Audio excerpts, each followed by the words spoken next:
See? Barbara Jean cheered. And I know what it is. Starts with an L, ends in an E, has an O and a V, rhymes with dove. Laundry? Van guessed. Love! Barbara Jean screamed. Reba ignored them, her mind already spinning. She didn't want love. She wanted the one thing that was rarer than a perfect match in the city of Houston. She wanted silence. Fine, Reba said, a plan forming in the back of her mind. I'll go on the date, but if he's a crazy person, I'm billing you for the therapy. Chapter 3.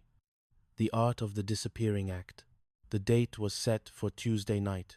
To the rest of the world, or at least the world within the four walls of the Hart residence, Reba was preparing for a romantic encounter with a mystery man from the internet.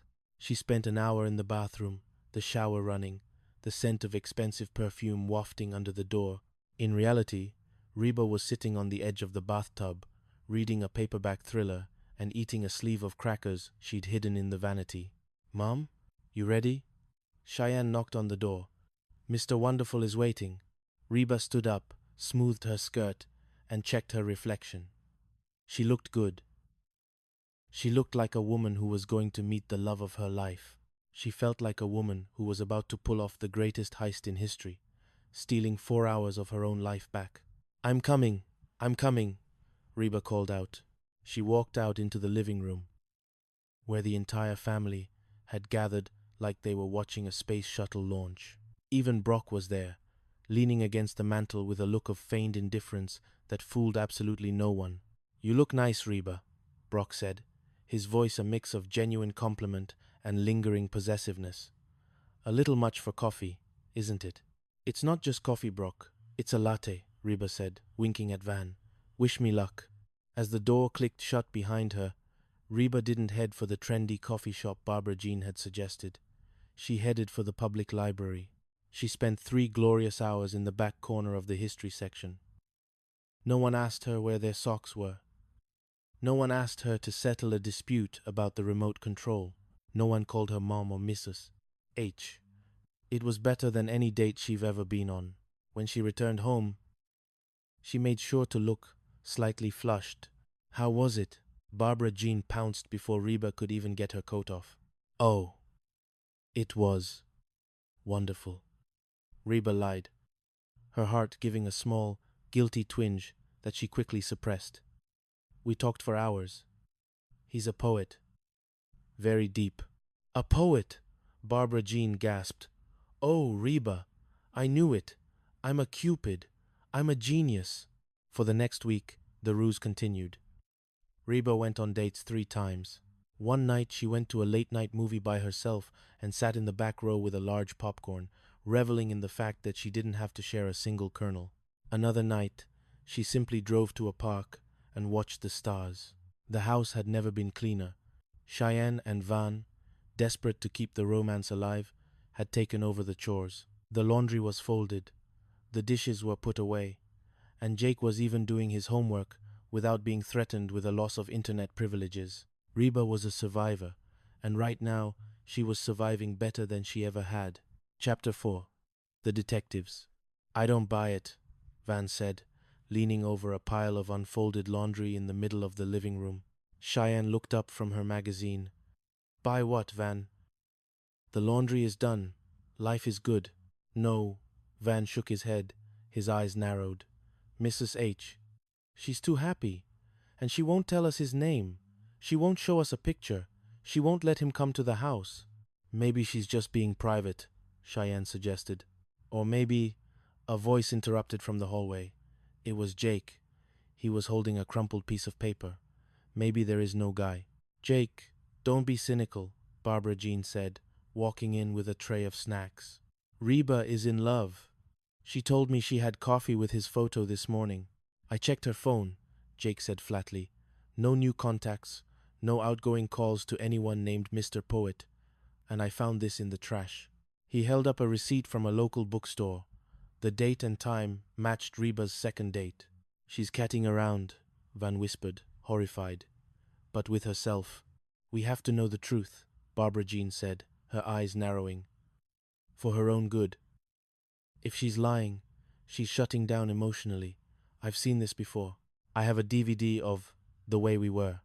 We need to watch it 3 times to understand the complexity of the female psyche. No, Cheyenne said, standing up. We don't need Barbara Streisand. We need a stakeout. I have a plan, Van said, his voice dropping an octave. We call her Cell. We record the background noise. We have it analyzed by a restaurant sound expert. Bam, we got him. Or, Cheyenne said, grabbing her keys, we just follow her tonight. Chapter 5. Petit Jacques. Reba sat at a small, candlelit table at Petit Jacques, a French bistro that was far enough away from her neighborhood to feel like another planet. She had a glass of red wine, a thick novel, and a plate of escargot she was actually looking forward to trying.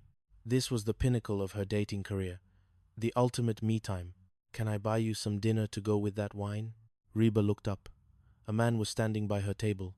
He was roughly her age, with kind eyes and a smile that looked like it had seen its fair share of life's ironies. Oh, no thanks, Reba said quickly, her defensive instincts kicking in. Well, I am, sort of, but not really. But, thanks, but no. The man chuckled. Something tells me you're going to have a hard time deciding on an entree if you're that conflicted about a conversation. I'm just enjoying my own company, Reba explained, gesturing to her book. A rare and noble pursuit, the man said, nodding. I'll leave you to it. He turned to walk away, but at that exact moment, the front door of the restaurant burst open. Reba's heart plummeted into her stomach. Standing in the doorway, looking like a low-budget version of the FBI, were Van, Cheyenne, and Barbara Jean. Brock was trailing behind them, looking deeply uncomfortable. What are y'all doing here? Reba hissed, standing up so fast she nearly toppled her wine. You're going to ruin my date! Oh yeah? Van shouted, pointing at her empty chair. It was such a great date. How come you're reading a book? And where is he, Mrs. H? Where's the poet? He's in the bathroom. Reba lied, her eyes darting around the room in a panic. Oh, Reba, Barbara Jean said, her voice dripping with pity. Look, guys, my date did not stand me up, okay? Reba pleaded. Well, we're not leaving until we meet him, Brock said, crossing his arms. I want to see the man who's been keeping you out until 11 o'clock on a school night. Reba looked at the man who had just tried to buy her a drink. He was standing a few feet away, watching the spectacle with a mixture of confusion and amusement. She made a split-second decision. It was a terrible decision. It was a decision fueled by pride and a desperate need to not be the lonely woman her family thought she was. She walked over to the stranger and grabbed his arm. Oh, okay, Reba whispered to him, her eyes wide and pleading. I changed my mind. I want dinner. My name is Reba, and if you would pretend to be my boyfriend for 5 minutes, then they'll probably leave me alone and I'll pay for your meal. Go. Smile. The man blinked, looked at the angry mob near the door, and then looked back at Reba. A slow, mischievous grin spread across his face. Challenge accepted, he whispered back. He turned to the family, his arm draped comfortably around Reba's shoulders. Hi. Sorry I took so long.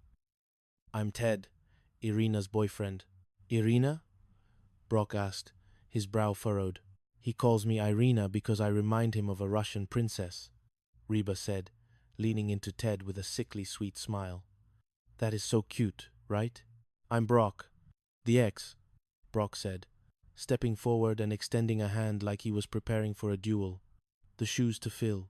Oh yeah, Ted said, shaking his hand with surprising strength. I've heard things. Chapter 6. The Canadian Bicycle Salesman. The next hour was a fever dream of escalating lies. So, Ted, Barbara Jean said, leaning across the table they had all eventually squeezed into, Reba hasn't really talked about you, so talk. Well, my name's Ted, the stranger said, leaning back with an ease that Reba both admired and feared. And, I'm a bicycle salesman from Ottawa. I'm only in the States part-time. Canada, Brock barked. Land of scam artists. I thought you were a writer. Reba said you were a poet. No, Ted corrected smoothly. A bicycle rider. You must have misheard her. I write manuals for bikes. Oh, Reba added, sweating. Yeah, bicycle writer. I'd never date a book writer. They're worse than musicians. You're from Canada? Cheyenne asked, her eyes wide. But that's so far away. How do you and Mom make it work?